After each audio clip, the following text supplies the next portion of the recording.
Resist capitalism was trending the other day, and I find this hashtag incredibly insulting. And the only time I take offense to anything is if someone insults my family.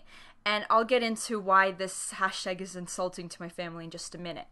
But first, how stupid do you have to be to not acknowledge the self-refuting aspect of the existence of this hashtag?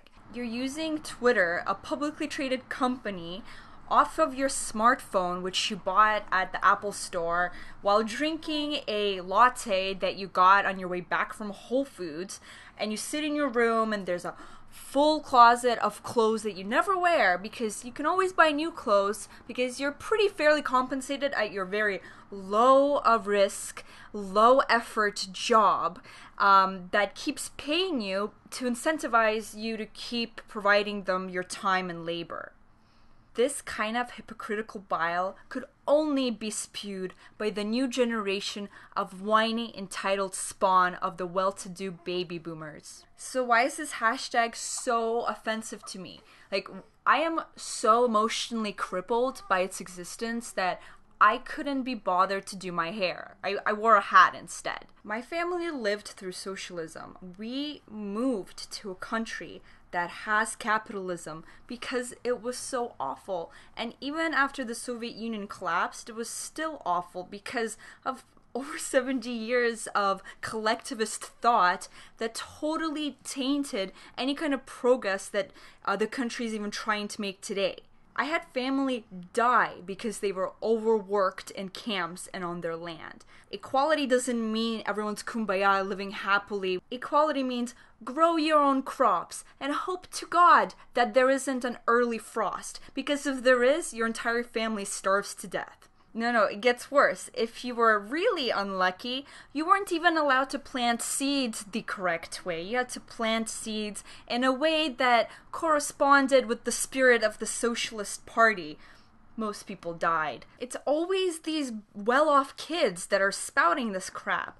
And I remember in school, I just immigrated to Canada, and people are putting up the hammer and sickle flag on their lockers. It's like, gee, what if I put up a swastika on my locker? I think I would be heavily reprimanded. But what's the difference? The Nazi Party is the National Socialist German Workers' Party. Actually, there's a second kind of person that romanticizes socialist ideas, and it's like the person who is sick of working or is on welfare or who got screwed over by capitalism or whose parents are down and under because they've worked hard their whole lives and it never paid off.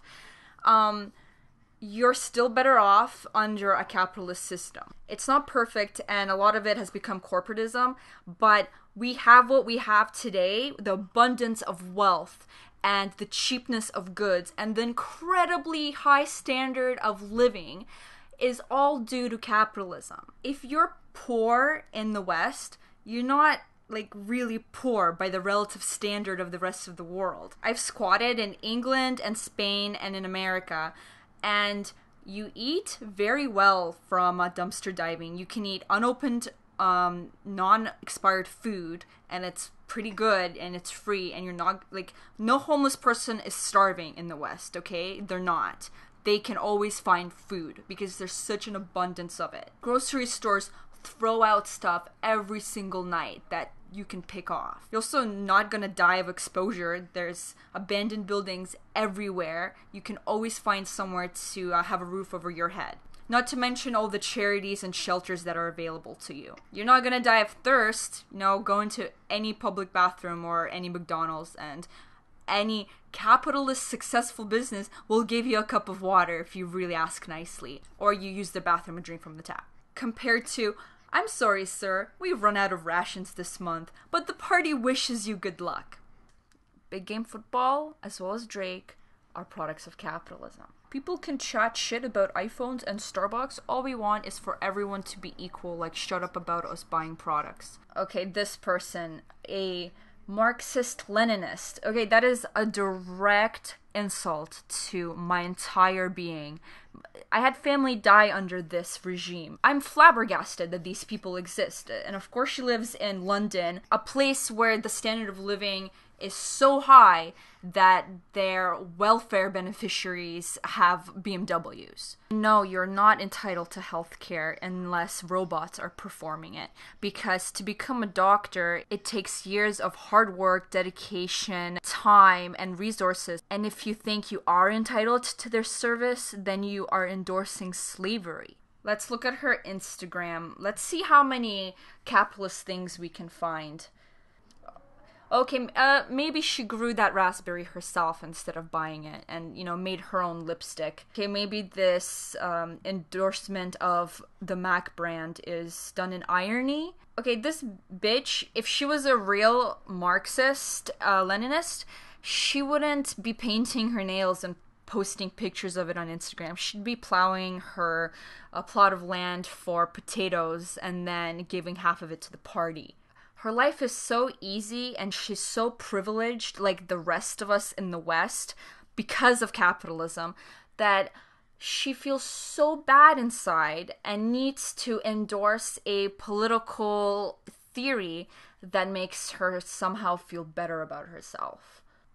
I really think these people go through life without actually processing or evaluating any of the sensory input that they receive from their surroundings. Okay, I can't keep going. It's way too frustrating and not really worth it. But I just want to say, I know that capitalism is imperfect. I know we really have crony capitalism and corporatism today, and it can definitely be improved. And maybe there's even better systems that we don't know about that will evolve in the future.